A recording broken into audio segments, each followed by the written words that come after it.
It began with a suitcase, a single navy Samsonite rolling through the sliding doors of the Ocean Crown Resort, dripping from the rain. Security footage shows him, tall, clean-cut, the kind of face that never draws suspicion. In his right hand, a bouquet of white lilies wrapped in tissue. In his left, that suitcase. His name, Ethan Vale, 34 years old. Newly married. He'd booked the resort's most expensive honeymoon suite, a panoramic corner room overlooking turquoise water and coral gardens that glowed beneath glass floors. He checked in smiling, thanked the concierge twice, and requested privacy. "It's our dream trip," he said. But what no one knew, not the bellhop, not the front desk manager, was what he'd packed inside that bag. By the next morning, the lilies were gone. The bed was empty, and when hotel staff reviewed the cameras, they saw Ethan carrying the same suitcase back down the hall. Only this time it looked heavier. He waved at the elevator mirror as if acknowledging someone still there, then vanished. When police later opened the bag they recovered from the resort's private dock, the contents told a different story of marriage, money, and a plan measured down to the minute. What Ethan Vale packed on that dream honeymoon was not clothes. It was the ending he had been rehearsing for months. The story of Ethan Vale began, like most tragedies, with a smile that convinced everyone. He'd grown up in Vermont, maple trees, snowbound winters, and a father who believed silence was the best form of authority. Ethan learned early that calm could hide anything. He became the kind of man people trusted without question. His tone was low, steady, unflinching. He could tell a lie and make it sound like gratitude. By the time he met Claire, he was 33. Working in finance for a mid-sized investment firm that specialized in opportunity restructuring, a phrase that meant finding profit in other people's desperation. Claire, by contrast, worked in art restoration. Her world was color and fragility. She repaired things. He took them apart. They met at a charity gala neither wanted to attend. He stood by the bar. She stood by a painting she couldn't stop studying. The painting was called The Weight of Water. A woman submerged to her shoulders, eyes open, serene. "She looks peaceful," Ethan said. "She looks resigned," Claire replied. He smiled. Maybe both. They left together that night. Within a year they were engaged. Their friends called them perfect opposites, his restraint balancing her warmth. In photos, she leaned toward him. He never leaned back but held her hand firmly, as though anchoring her in place. Their wedding was small, coastal white ribbons fluttering in sea wind. Ethan's vows were precise, practiced, each word chosen like a figure on a spreadsheet. Claire's were trembling, hopeful. "I believe we can build a life that feels safe," she said. Guests cried. The photographer caught the way Ethan's jaw tightened just before the kiss. The honeymoon was his idea. "Let me handle it," he told her. "No surprises for you." He booked a 2-week stay at the Ocean Crown Resort, a luxury hotel built on a private island in the Maldives. Every room had floor-to-ceiling glass facing the sea, the kind of place marketed as paradise for those who could afford to forget the world. He paid up front, no refunds, no questions. He told friends it was a reward after a brutal financial quarter. He told Claire it was a chance to start clean. But the purchase records, later analyzed by investigators, showed something else.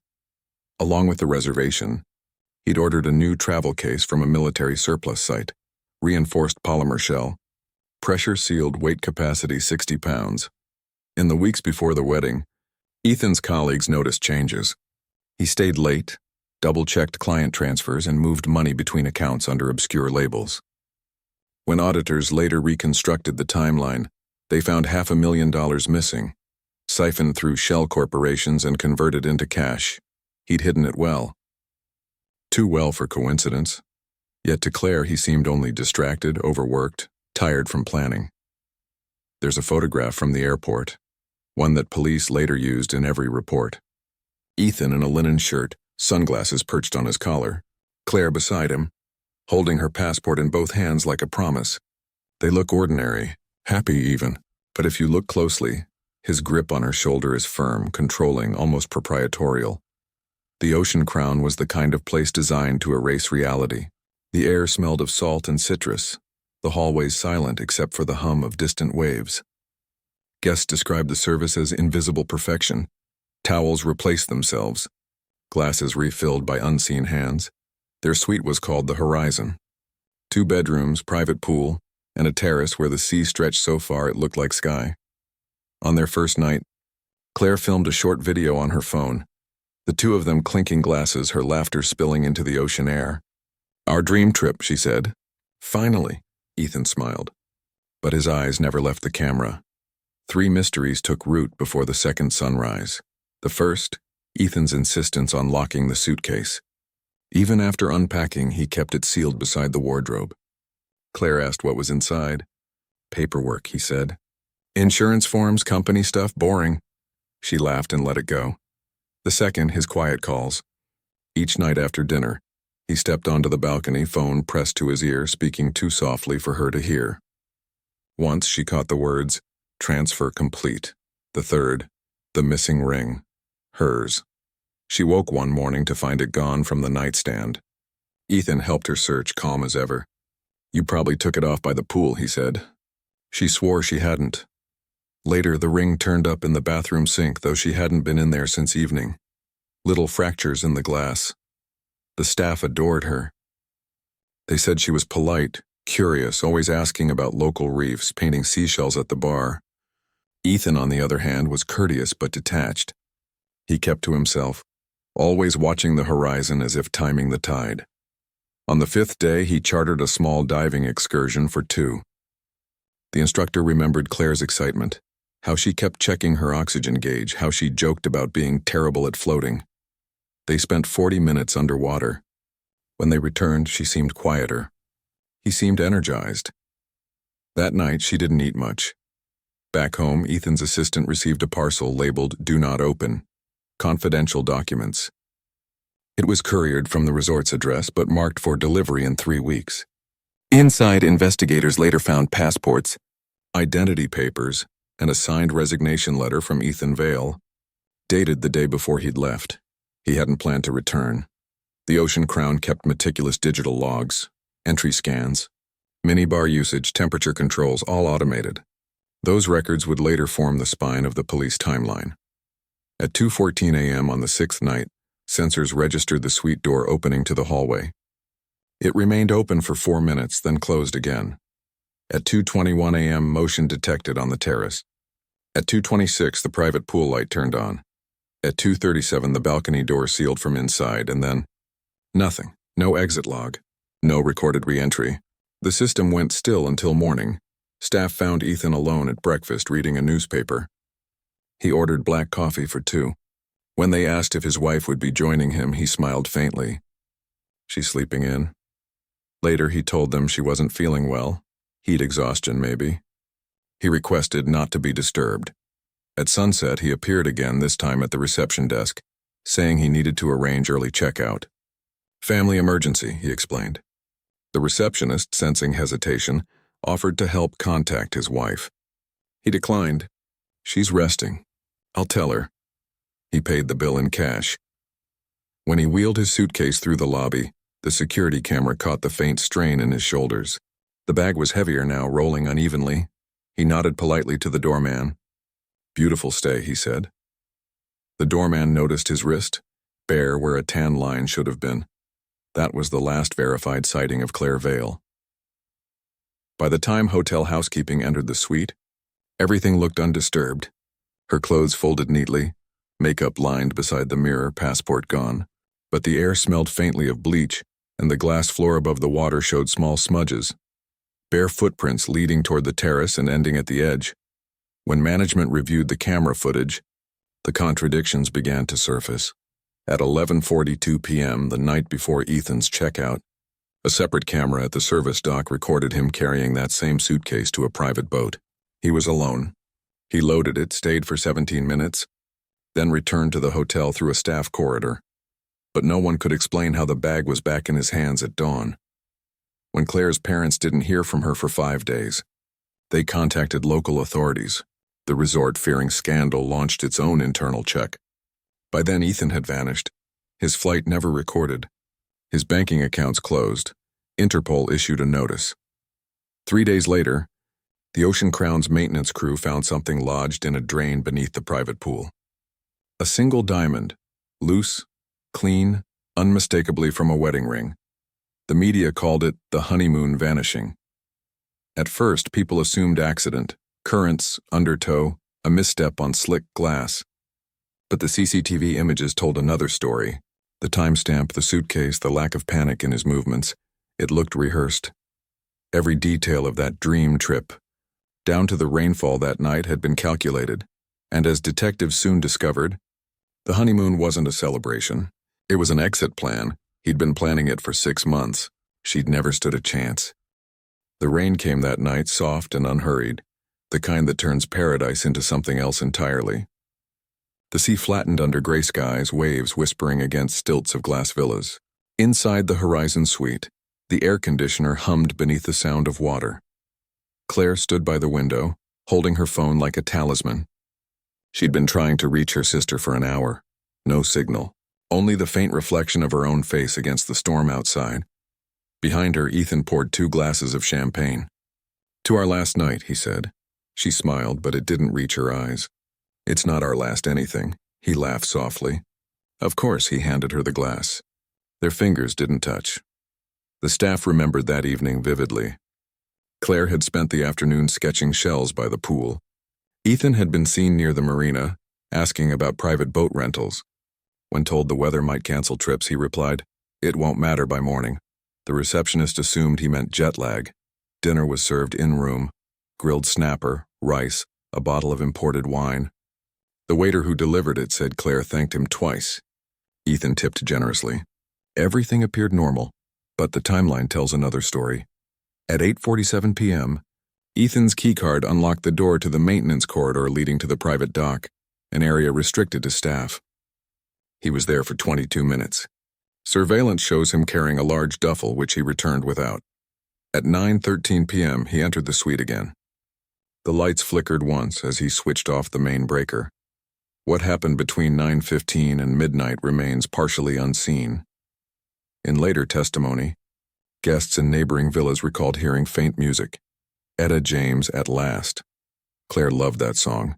She'd played it at the wedding reception, slow dancing barefoot, but witnesses described the version they heard that night as too slow, warped like a record dragging. One guest swore they heard raised voices. Another said they heard laughter, but the camera outside the suite recorded only one clear sound, the steady roll of rain. At 11:06 p.m., motion sensors on the terrace activated. The balcony light came on for precisely 14 minutes. Investigators believe this was when Ethan began preparing. Inside the locked suitcase, beneath layers of folded clothes, they later found what he'd brought: a waterproof tarp, a length of marine rope, industrial-grade cleaning fluid, and a single black wetsuit, everything brand new, everything bought online 2 months before the trip. At 11:19 p.m., Claire sent her final text, never delivered. It read, "Something feels wrong tonight. I'll call when I can." The phone was later found beneath the bed, screen cracked. The suite's smart system recorded fluctuations in air temperature. Minor, easily dismissed, but the pattern told a story of movement. First in the bedroom, then the terrace, then back again. Forensic analysts recreated the sequence through digital logs. 11:28, sliding door opens. 11:29, heart rate sensor on the fitness watch detects sudden acceleration. 11:31, pool lights switch on. 11:35, noise spikes registered on internal microphones, classified as thuds. 11:37, silence.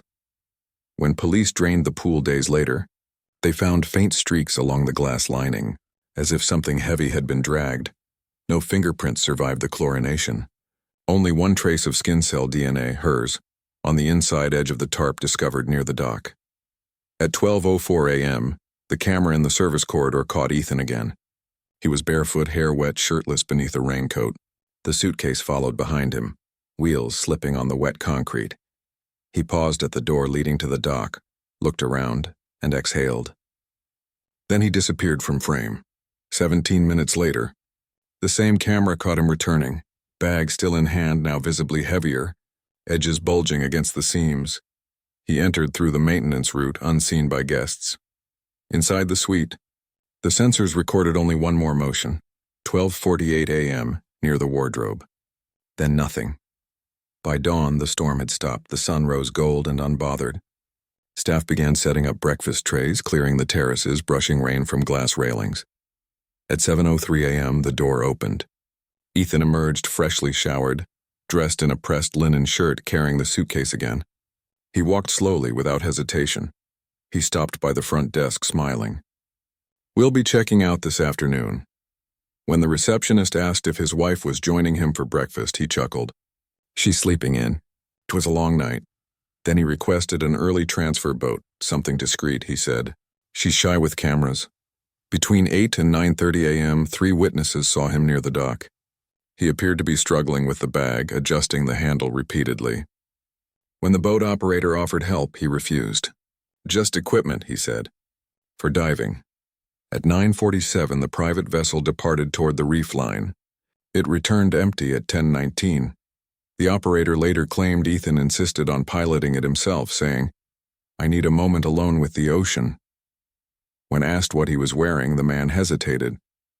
"He had gloves on," he said, "like a diver, but no tank." Back at the suite, cleaning staff entered around noon. The bed was made. 2 wine glasses sat on the table, one full, one empty. A faint scent of bleach lingered near the shower. On the bathroom counter, a small seashell painting. Claire's was half finished. The brush still damp. In the bin, a shredded boarding pass. Ethan's by 2 p.m. he had checked out. Paid in cash. Thanked everyone. Smiled again. The concierge remembered how he paused by the aquarium in the lobby, staring at the slow drift of fish. He said, "They don't even know they're trapped." No one thought much of it then. 3 days later, when authorities began their search, every trace pointed toward the sea. Divers combed the reef. They found nothing except coral dust and the occasional glint of metal, hotel fixtures, discarded tourist trinkets.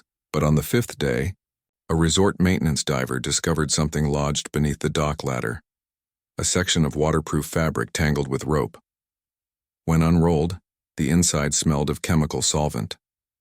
And in one corner, barely visible under salt residue, a print, the impression of a palm smaller than a man's. The coroner's report listed Claire Vale as missing, presumed drowned. The absence of a body made prosecution difficult, but the footage told enough of a story that prosecutors didn't need the rest. Every frame of Ethan's calm walk down that hallway, every mechanical pull of the suitcase wheels, every flicker of lightning across his face, it all felt choreographed. When the footage aired on news broadcasts, it went viral. Not for what it showed, but for what it didn't. The silence between his footsteps, the emptiness behind his smile. Back in the States, friends refused to believe it. They spoke of his patience, his generosity, his meticulous nature. They said he was too rational for violence. But rationality is its own kind of weapon. When police raided his apartment, they found blueprints of the Ocean Crown Resort printed and annotated, routes marked, cameras circled. A spreadsheet labeled exit plan detailing cash movements, offshore accounts, and flight paths under false names. At the bottom, one phrase repeated in bold, "Start over clean." The honeymoon had been his last performance. The perfect disappearance disguised as romance. He'd calculated tides, storm patterns, even resort maintenance schedules. He'd chosen a suite directly above deep water, with no underwater cameras. He'd waited for a night when rain blurred the lenses, and he'd packed for everything. The final piece came from a single overlooked source. A maintenance worker who'd been on the dock that night, sheltering under the awning. He told investigators he'd seen a man in a raincoat pushing a heavy case toward the edge, whispering something to himself. When asked what he said, the worker frowned. "It sounded like a toast," he said. "Something about forever." By the time authorities connected the dots, Ethan Vale had already crossed 3 borders. Interpol marked him as armed, calculating high flight risk. The world began to forget Claire's name, focusing instead on the myth of the husband who vanished with a suitcase. But the ocean doesn't forget. 2 months later, fishermen 50 miles from the resort found a fragment of a travel tag, torn, sun-bleached, still legible enough to read Vale, Suite 407. And somewhere in that turquoise silence, under the glass villas that gleamed like altars, the sea kept its secret. Morning light fell harshly across the marble lobby of the Ocean Crown. The manager, a man named Dinesh Patel, stared at the empty suite ledger. One room unchecked, one name unanswered. He had seen guests miss flights before. None left behind an untouched breakfast tray, a suitcase-shaped indentation in the carpet, and silence that felt staged. By noon, he called the police. Within hours, the Maldives National Defense Force had sealed the dock, divers combing the turquoise water that tourists usually photographed from above. Officers took statements, downloaded security logs, and quarantined the suite. The story spread quickly through staff: the missing honeymooner, the quiet husband, the sea that swallows secrets. At first it seemed procedural. Lost swimmer, domestic quarrel, possible accident. But one look at the surveillance timeline changed everything. Ethan Vale hadn't panicked. He hadn't shouted for help. He had moved through every camera frame with mechanical precision. That, the lead investigator said later, was the first clue this wasn't an accident. It was choreography. They began with the suite. Every surface gleamed, over-cleaned. Forensics found faint traces of bleach on the shower tiles, and a single blonde hair caught in the drain. No blood, no fibers. But beneath the bed, tucked between slats of wood, was a small black memory card the size of a thumbnail. When decrypted, it contained 12 photos, none of the trip. Each showed documents photographed in low light, account numbers, offshore wire confirmations, and a scanned passport bearing Ethan's face but another name: Mark Rains. It was his blueprint for rebirth. The next clue surfaced in the resort's waste records. Each villa had its own coded disposal chute that logged when trash bags were dropped. The Horizon Suite showed one anomaly. At 3:12 a.m., hours after Claire was last seen, a single entry recorded a heavy load, estimated 20 pounds. No matching waste bag was found. Someone had removed it manually before morning. Interpol issued a red notice within 10 days. Ethan Vale's digital trail vanished like a signature rubbed from glass. His personal accounts emptied. His phone destroyed. But investigators found a network of shell corporations. Each opened within 6 months before the trip. Tracing them led to Dubai, Singapore, and finally Montenegro. Money moved faster than men. Detective Inspector Lila Morrison joined the case from London. She was known for patience, the kind of patience that breaks liars slowly. Claire's parents met her at Heathrow with shaking hands and the same question everyone asked: why would he do this? Lila answered only, let's start with what he wanted to escape.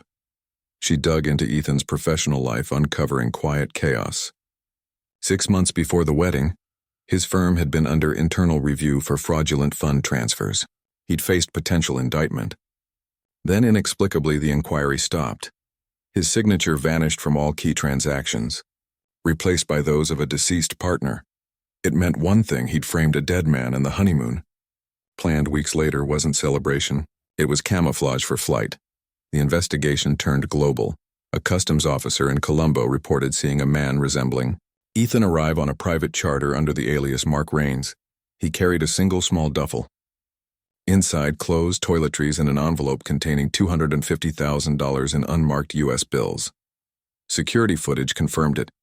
The same calm gait, the same expressionless face. When Interpol agents raided the hotel he'd checked into, they found nothing but a half-empty glass of whiskey and a note left in the drawer. It's not running if you're already gone. Meanwhile, the ocean continued to yield fragments. Week 3. Divers discovered a piece of torn wetsuit material caught against coral, consistent with the brand Ethan had purchased. Week 4.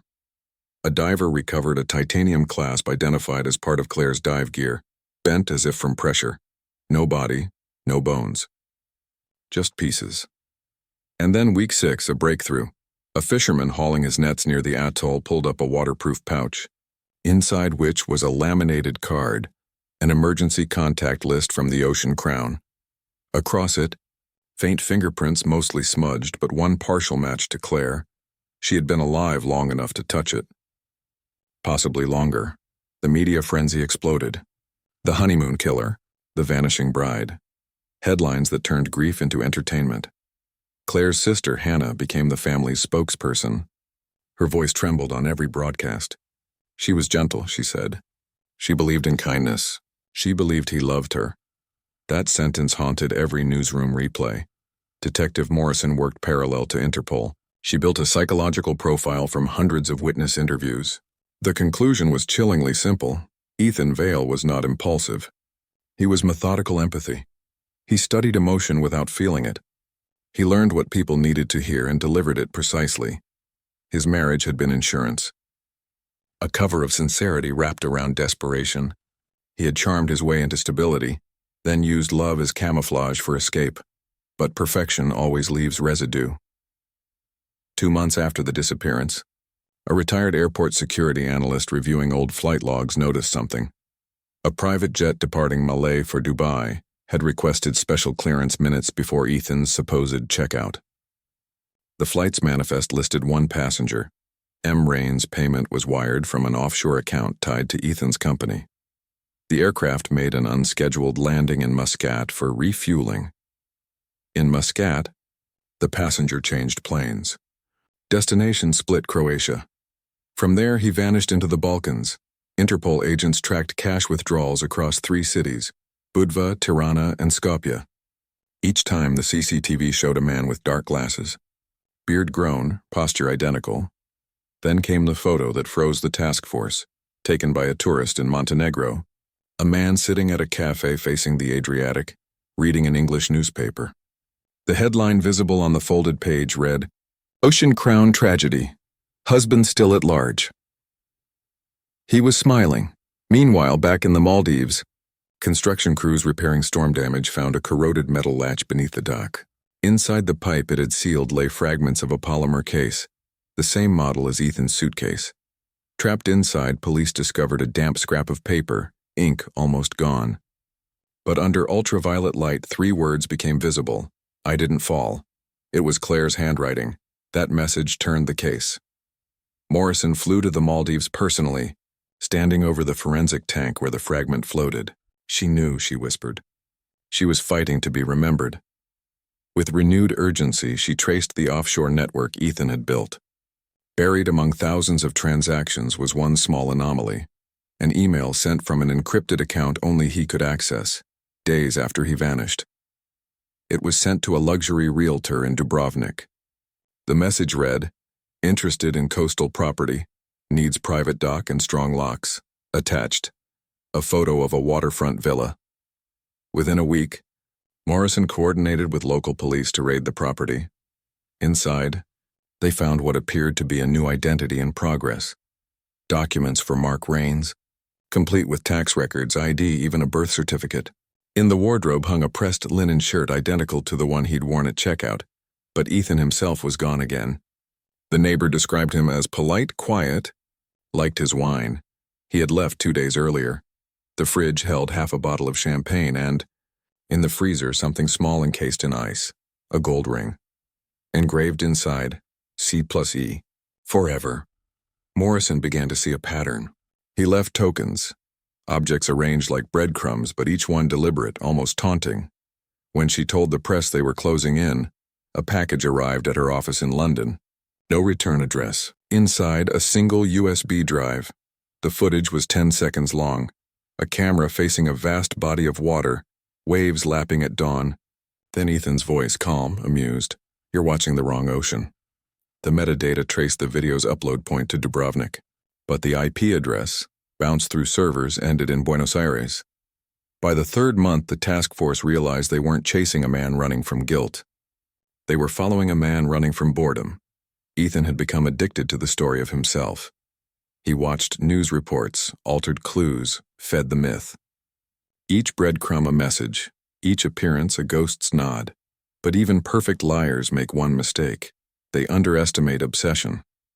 Morrison never stopped. She read every line of his company files, traced every falsified transaction, and eventually found what no one else saw. One account left untouched, a small fund in Claire's name set to auto-transfer each year to a charity for marine conservation. He had kept it active. That account became his undoing. Interpol traced the annual transfer to a new banking hub in Uruguay. The access point logged a facial recognition ping at an ATM near Punta del Este. Security footage showed him, hair cropped, beard shaved, wearing mirrored glasses. He looked older, thinner, but unmistakable. The timestamp, 3 days before the USB arrived in London. He was taunting them in real time. Morrison coordinated with local police. The search closed in on a small seaside hotel registered under the name Rains M. They arrived at dawn, breaking through the door as gulls screamed above the surf. The room was empty except for a half-open suitcase and a single envelope taped to the wall. Inside, one photograph, Claire smiling in her wedding dress. On the back, a line written in pencil. Paradise is just another kind of cage. The world moved on, but for Morrison, the investigation became personal. She returned to the Maldives once more, standing again on the dock where it had all begun. The resort had rebuilt everything, the villas, the lighting, even the glass floors. Tourists laughed above her. She closed her eyes and listened. The sea sounded the same, calm, endless, indifferent. She thought of Claire's last note. I didn't fall. And she whispered back, we're still looking. Months later, a local diver exploring a submerged cave network found something wedged between coral, a fragment of a phone encased in waterproof casing. Inside, one undamaged photo, Claire standing on the terrace, wind in her hair, taking a selfie. Behind her, in the reflection of the glass, Ethan's shadow loomed, watching. The photo became evidence exhibit number 87. For the world, it was proof of presence. For Morrison, it was confirmation of the truth she already knew. This was never about escape. It was about control. Ethan Vale hadn't just killed his wife. He'd written himself into legend, but the ocean keeps every story it's given, and eventually, even legends wash ashore. The truth began to surface not in a courtroom, but in a storm. 9 months after Claire's disappearance, the Indian Ocean shifted, currents stronger than usual, tides pulling debris from the deep. Fishermen off the coast of Sri Lanka spotted a pale object drifting among torn seaweed. They thought it was a buoy. It wasn't. The Coast Guard retrieved what remained of a waterproof case, pressure sealed, fractured at one hinge, interior lined with rusted metal and something stranger. A smaller box inside, wrapped in decayed fabric. Inside that, under salt and silt, was a flash drive. When the lab recovered the data, it contained a single video file titled Horizon. The footage was grainy, filmed from a low angle within the Ocean Crown suite. The timestamp matched the night Claire vanished. At first, only rain filled the screen, soft rhythm against glass. Then a figure entered the frame. Ethan, shirt unbuttoned, eyes hollow. He set the camera down deliberately. From off-screen came Claire's voice, tired but kind. Are you filming again? He laughed once. We should remember this night. She stepped into view, barefoot, hair damp, wearing his shirt. What's left to remember? Everything, he said. The camera caught their reflection in the glass floor, the ocean beneath them trembling with light. Then, without warning, he crossed the room, took her hand, and placed something inside her palm. It's all fixed, he said. We can go anywhere now. What do you mean? She asked. His voice stayed calm, almost tender. No one will find us. Her expression changed, curiosity folding into fear. Ethan, what did you do? The audio fractured, a storm of static. The last visible image was her stepping back toward the terrace, his hand tightening on her wrist, the reflection of water pulsing like breath. Then darkness, the file ended. But the video's metadata contained GPS coordinates, 30 nautical miles off the Maldivian coast. It meant one thing. Ethan hadn't deleted the evidence. He'd sealed it away, buried under the sea, as if daring someone to find it. Detective Lila Morrison watched the footage in silence. When the screen went black, she whispered, he wanted an audience. But buried within the data packet was something else, an encrypted folder labeled Eve. Inside were scanned documents, shipping manifests and satellite maps of a private cargo vessel registered to a Panamanian company. Its recorded route, Maldives to Sri Lanka, then on to South Africa. Departure date, 2 days after the murder, and on its crew list one unfamiliar name, Ethan Vale, listed as security consultant. It was the missing link. He hadn't escaped by air. He'd sailed. Hidden among containers of luxury goods, he'd crossed borders unseen. And the payment for that passage? The money he'd stolen from his company. But the manifests revealed more. One of the cargo crates listed a false weight, 10 kilograms heavier than declared. Inside, inspectors found a compartment containing diving equipment, a sealed oxygen tank, and a waterproof laptop. Whoever he'd bribed to smuggle him out hadn't known the full story. They were just another layer of his disappearing act. Interpol tracked the vessel's subsequent records to Cape Town. 2 crewmen later admitted they'd dropped a passenger at a marina before dawn. One recalled his words clearly. "Tell them paradise isn't free." Morrison flew to South Africa. There she discovered something unexpected. A local antique dealer remembered a man resembling Ethan visiting her shop months earlier. He'd bought a single item, a 19th century music box shaped like a shell. When opened, it played a slow, distorted version of Etta James's At Last, the same song heard the night of the murder. He left a note with the purchase, "For when the tide turns." The dealer thought it was poetry. For Morrison, it was proof he was building a message, one breadcrumb at a time. Then came the phone call that changed everything. A fisherman's cooperative on the outskirts of Cape Town reported a washed-up object, half of a human jawbone with a titanium dental implant. Dental records confirmed it. Claire Vale, her remains had drifted thousands of miles. The autopsy revealed faint traces of a sedative in the bone marrow, a drug used to induce paralysis without loss of consciousness. It meant she hadn't drowned immediately. She had known. The discovery triggered an international arrest warrant. Ethan's image reappeared across every major outlet. For the first time, public sympathy turned fully toward Claire, the woman who'd trusted, loved, and paid for someone else's escape. Morrison returned to London exhausted, carrying copies of every document, every photo. That night, she noticed something odd on one of the scanned pages from the Eve folder, a faint watermark in the corner. A hotel logo, not the Ocean Crown, a hotel in Buenos Aires. The watermark's date 3 months after the murder. She looked closer. It wasn't just a logo. It was an address. By morning, she was on a flight. The hotel stood along the river, elegant but aging. When she showed the clerk a photo of Ethan, his face went pale. "Yes," he said. "Mr. Rain stayed here 2 months ago." Very polite. "Wrote at night." "Wrote what?" Morrison asked. He gestured toward a small cafe across the street. "Letters." He said they were apologies. She found one of them abandoned in a waste bin near the plaza, torn, smudged, but legible enough. They'll never understand what she asked for. She wanted to disappear.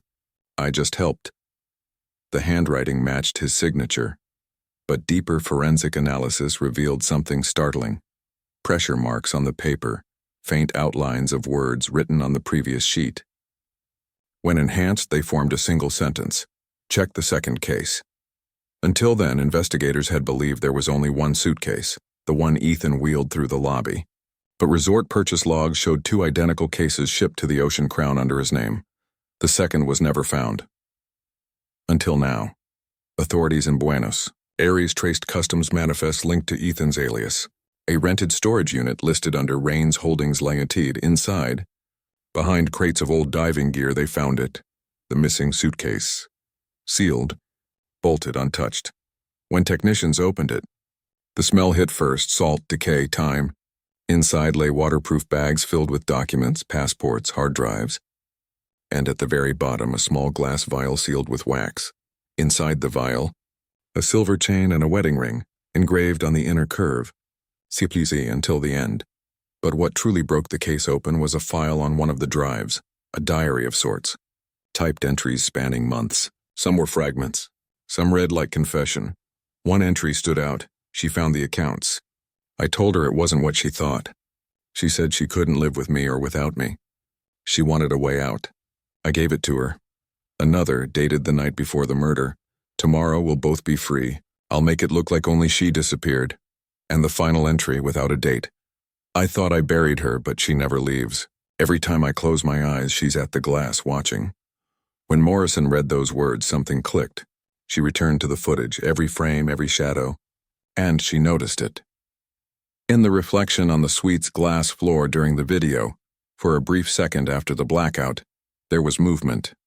A second figure. Not him, a shape pulling itself upward from the water. Forensic analysis enhanced the frame. It was blurred, distorted but unmistakably human. And in the milliseconds before the video cut, a single sound rose through the static. A gasp. Claire's. The possibility changed everything. Could she have survived the first attack, hidden long enough to leave her message, "I didn't fall," before he sealed her away? Or had he filmed it later, reliving the moment for his own memory? Either truth was monstrous. Morrison believed it was both. He had killed her twice. Once in the act, once in the retelling. Interpol released the footage worldwide. It became evidence, warning, and myth all at once. The world saw his face, calm as ever, speaking of forever while building a tomb beneath the sea. But one frame went unnoticed by most viewers. On the wall behind him hung a painting from the suite's decor, a woman half submerged in water, eyes open, serene, the same painting from the gala where they'd first met. He had requested that suite specifically. It wasn't coincidence. It was the closing of a circle. For weeks, the search for Ethan intensified. But it wasn't until a storm season later that a final clue arrived. A container ship docked in Montevideo reported a stowaway. A man found unconscious in an empty freight hold, dehydrated, clutching a music box. When opened, the box played that same slow, broken tune. At last, his fingerprints matched. Ethan Vale was alive, but when interrogated, he barely spoke. Only once did he break silence. "She wanted to be remembered," he said. "Now she will be." Morrison stared across the table, exhaustion and fury mingling in her eyes. "You planned every second." He smiled faintly. "No, the sea planned it. I just listened." During transfer to court custody, a storm hit the coast. The vehicle skidded on the wet road, overturned near the harbor. By the time rescue teams arrived, one door hung open, handcuffs broken, seat empty. He was gone again.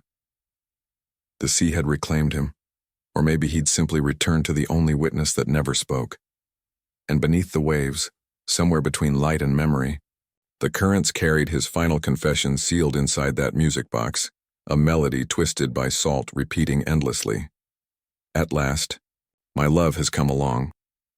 Morning broke over the Indian Ocean the same way it always had, light spilling across endless blue, waves brushing against stilts of glass villas like nothing had ever happened. The world forgets faster than the sea does. But beneath the calm, memory moves like a current. It carries everything that was lost. The Ocean Crown Resort reopened 6 months after the investigation ended. The suites were repainted, the docks rebuilt, the air thick again with perfume and salt. Guests swam in the same pools, slept beneath the same skylights. Only the staff remembered the silence that once filled Suite 407. The suite stayed empty for almost a year. No one requested it. Not until a British documentary crew booked it under the title, "The Honeymoon Case: Truth Beneath Glass." They came with cameras, forensic consultants, and questions they already knew would never be answered. They filmed every surface, every reflection, the cracks beneath the polish. One evening, as the crew set up for a sunset shot, their boom mic caught an anomaly, an audio fragment that hadn't been there before. A low hum like breath underwater. The technicians replayed it over and over. Some said it was feedback. Others said it sounded like a woman's voice whispering one phrase, "I didn't fall."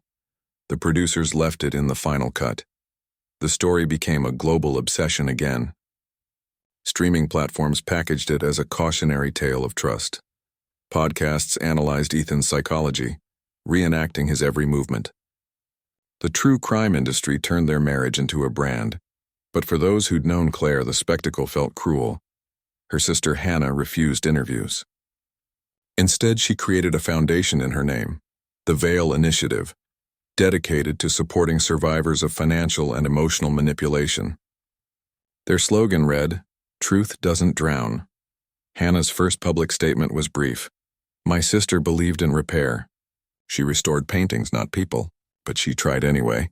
Detective Lila Morrison watched the world dissect the case she'd spent years on. She attended no premieres, gave no commentary. She'd seen too much of how people mistake tragedy for entertainment. Still, one morning, a package arrived at her flat in London. No sender, no stamp. Inside was a USB drive and a note written in an unfamiliar hand. "For closure." The file was only 3 minutes long. The footage showed a boat, dawn rising behind it. A man steering, face unseen.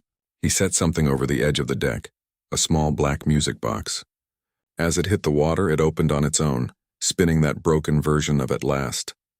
The camera panned toward the horizon. There, floating just beyond reach, was a single white lily, perfectly preserved, circling in the wake. When the clip ended, Morrison sat in the dark. She didn't report it. She didn't need to. Whether real or staged, it meant one thing: the story wasn't over. Months later, a coastal cleanup crew in Mozambique found a piece of jewelry washed ashore, a silver chain with a ring attached. The inscription still legible, C+E, until the end. DNA confirmed it had once belonged to Claire Vale. The ocean had returned her final word. Her remains were interred quietly in her hometown in Vermont. No cameras, no speeches, just the sound of wind in trees and the hush of snow. Her mother placed the ring beside her nameplate. "Now she's home," she whispered. Ethan Vale was never found.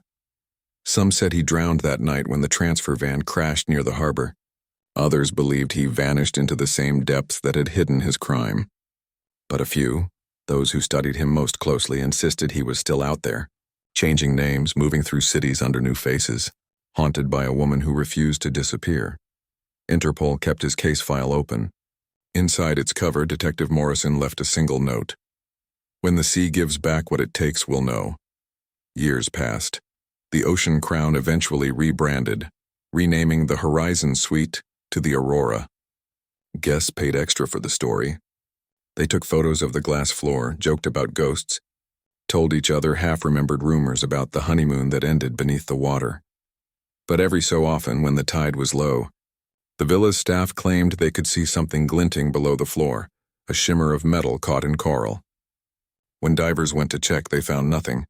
Only silence. Lila Morrison retired early. She moved inland, far from the sound of waves. Yet every night she dreamed of the ocean, the reflection of two figures standing on glass, one holding a camera, the other stepping back into the dark. She once told a colleague over coffee, "Justice isn't a verdict. It's endurance." He asked what she meant. "It's the way a truth keeps returning," she said, "even when everyone's tired of hearing it." Claire's art studio in Manchester was turned into a memorial gallery. Her unfinished works hung on white walls, the restoration pieces she'd been working on before the trip. One painting drew the most attention: a woman half submerged in water, eyes open, serene. The same image from the suite, the same one from the night they met. No one knew how she'd recreated it so perfectly, years before she'd ever seen the Ocean Crown. Her sister believed it was a premonition. A journalist writing a retrospective asked Hannah what she thought her sister would say if she could see how the story had spread. Hannah smiled sadly. She'd say the same thing she always did: that beauty and danger look the same when you stop paying attention. She paused, looking out over the lake behind her home. But she'd also tell me not to let him have the last word. The documentary about the case won awards. Critics praised its restraint. But the final shot stayed with everyone who saw it. Drone footage sweeping over the Indian Ocean at twilight, the water glowing gold. A narrator's voice whispered over the wind, "He booked a dream." She believed in one. But the sea remembers every lie told in its name. Then the screen faded to black, and faintly, beneath the closing music, a sound, a suitcase wheel rolling over tile, slowing to a stop. In Cairo, in Lisbon, in cities across the world, people still tell the story. Not of Ethan Vale, the man who vanished, but of Claire, the woman who left behind proof of what trust can cost. Her face has become shorthand for the unseen side of love, the place where devotion turns to danger quietly, without warning. Her story teaches that evil often dresses in order, in calm, in charm. It doesn't arrive as chaos. It arrives as comfort. One evening, years later, a honeymooning couple checked into the Aurora suite. They'd heard rumors of the tragedy but thought it romantic in a morbid way. That night, as rain tapped the glass, the husband turned off the lights and watched the sea below glow faintly from the villa's underfloor lamps. He swore he saw movement, a figure standing just beneath the surface, hair floating like dark seaweed, eyes open. He blinked and it was gone. The next morning he said nothing to his wife. Some stories are meant to be half believed, because the truth is every place that holds tragedy also holds reflection. The ocean, the glass, the camera, each one keeps replaying the moment before the fall. Not for punishment, but for remembrance, and somewhere far from light, perhaps beneath the same waves that carried her name across continents, two objects still drift side by side, a cracked phone and a silver chain. Glinting whenever the current shifts, a faint hum echoes through the deep, a distorted note of "at last," and then silence again,